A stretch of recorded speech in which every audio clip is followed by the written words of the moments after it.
mean, this is the kind of thing you can't get to do. You can conceptualize these ideas, but when it comes to actually doing, I mean, how are you going to get on the building, on the top of a 58-story building downtown in Houston?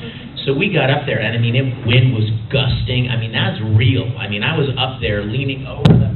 Whoa! Leaning over to you. No, thank you. And we literally connected Roy to a rope and threw him off the edge. I mean, what you saw was real. Can you imagine, like, some business guy down on the 32nd floor going... As the thing was swimming past it. Because if we threw it out, the wind took it out of camera, we had to pull it back up and do it again. Security, we have a suicide attempt. Well, who is it? Yeah, a toy? Damn economy. But and the blender one, Caitlin Glass was actually in Houston doing something, and she was staying at my place, and she helped me do the blender scene.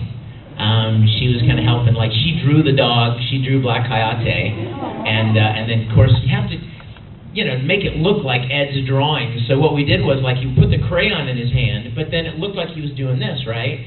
Well, at the top of the crayon, we unfolded a paper clip and stuck a paper clip into the end of the crayon and just moved the crayon like this. And if you frame it just right, so you can't see the end of the crayon, it looks like he's doing it.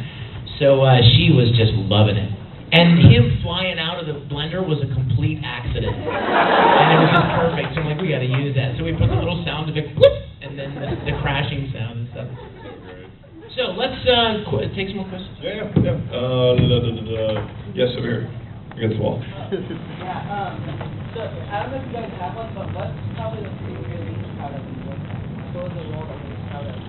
Yeah, like we're going to say that.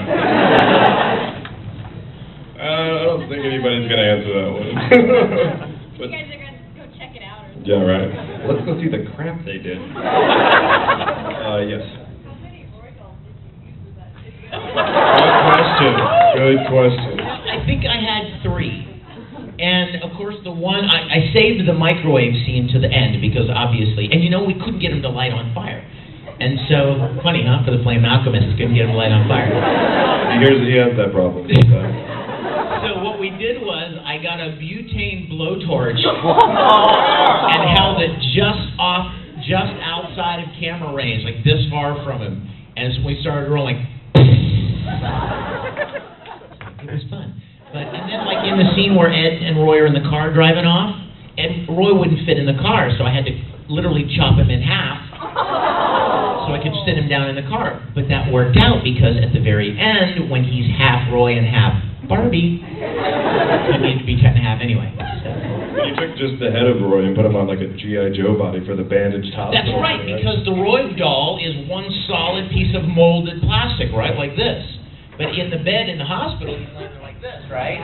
So I took a G.I. Joe doll, and we chopped Roy's head off and stuck it in, wrapped them all in bandages, so...